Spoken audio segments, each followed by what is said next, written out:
Dikala itu cuaca sangat bersahabat. Matahari memancarkan cahayanya yang sangat cerah, menambah indahnya pemandangan di sekeliling itu. Tak heran bila hari itu sangat banyak kendaraan yang berlalu lalang, sehingga membuat jalanan sangat ramai. Disitulah terdapat sebuah desa yang menghubungkan tempat wisata air terjun.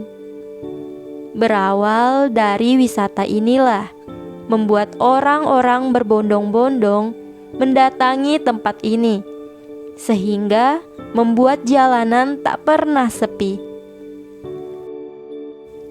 Di desa ini ada sebuah tanaman yang sangat menonjol, yaitu tanaman pohon tebu. Nah, dari tebu inilah membuat desa tersebut sangat terkenal dengan julukan Desa Tebu.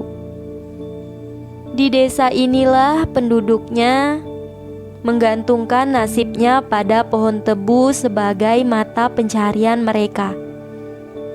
Warga di sini mengolah tebu menjadi minuman yang sangat terkenal dengan kesegarannya, sehingga membuat orang-orang yang datang ke desa ini ingin sekali meminum air tebu tersebut. Tak sedikit pun terlihat sepi. Selalu banyak tenda-tenda atau meja-meja yang berbaris di tepi jalan. Dengan keramahan dan tutur kata yang sopan, mereka menawarkan jualannya. Ada sebagian anak-anak juga yang ikut serta berjualan untuk menolong orang tua mereka. Bahkan sambil berteriak-teriak, anak ini menjajakan jualannya dan berlari-lari kecil menghampiri mobil dan motor para pengunjung yang sedang lewat. Beralih ke tempat lain, di sebuah kota yang padat penduduk penuh dengan polusi udara dan deretan gedung-gedung tinggi yang mencakar langit, terdapat gedung sekolah yang sangat ternama, yang mana para muridnya terdapat anak-anak orang berada, yang kebanyakan dari mereka tidak percaya dengan hal-hal yang berbau mistis. Mereka anggap hanya dongeng belaka. Dan tiba-tiba para murid ini dikejutkan oleh suara pengumuman berasal dari dalam kantor yang menyuruh para murid berkumpul di aula. Mungkin ini ada hal yang sangat penting sehingga menyuruh kita berkumpul di aula, kata Arman kepada teman-temannya. Dia adalah salah satu murid kelas 12 di sekolah ini. Setelah para murid semua berkumpul, kepala sekolah memberitahu maksud pengumuman ini untuk meliburkan para siswa.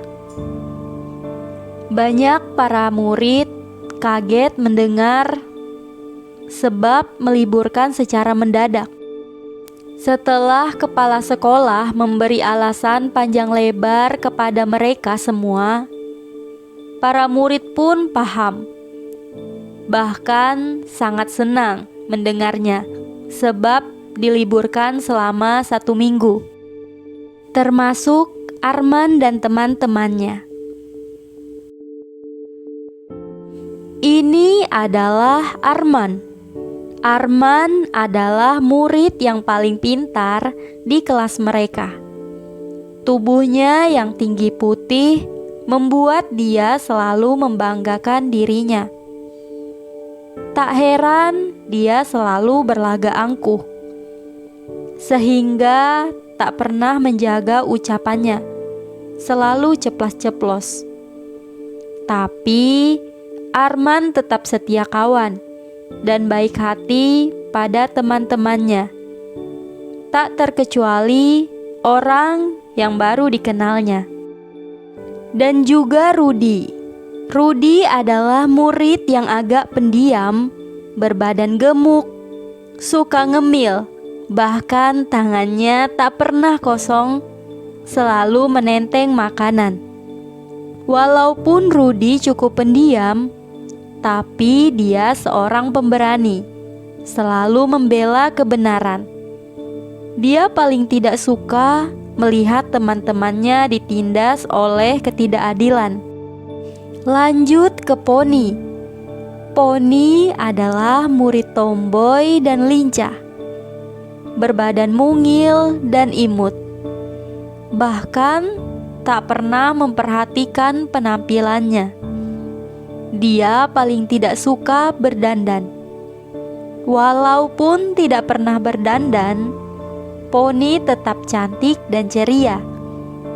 Juga berhati lembut, selalu menolong teman-temannya dalam kesusahan. Sekarang Dini. Dini adalah murid tercantik di kelas mereka. Badannya yang tinggi langsing seperti seorang model, sehingga membuat teman-teman wanitanya sangat iri kepadanya.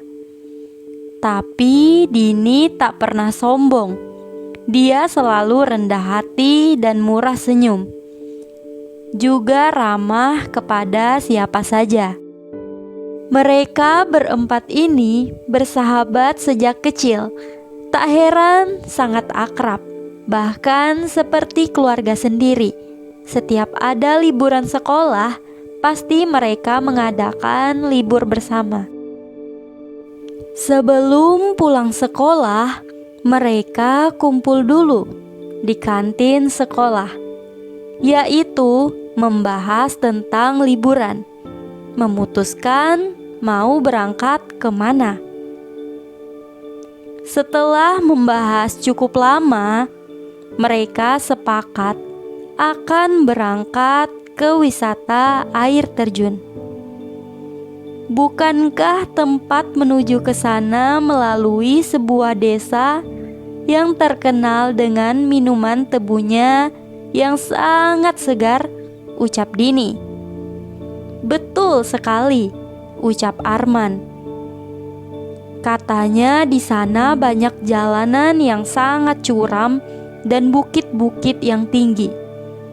Tapi mereka tak menghiraukan betapa terjalnya jalan menuju ke sana.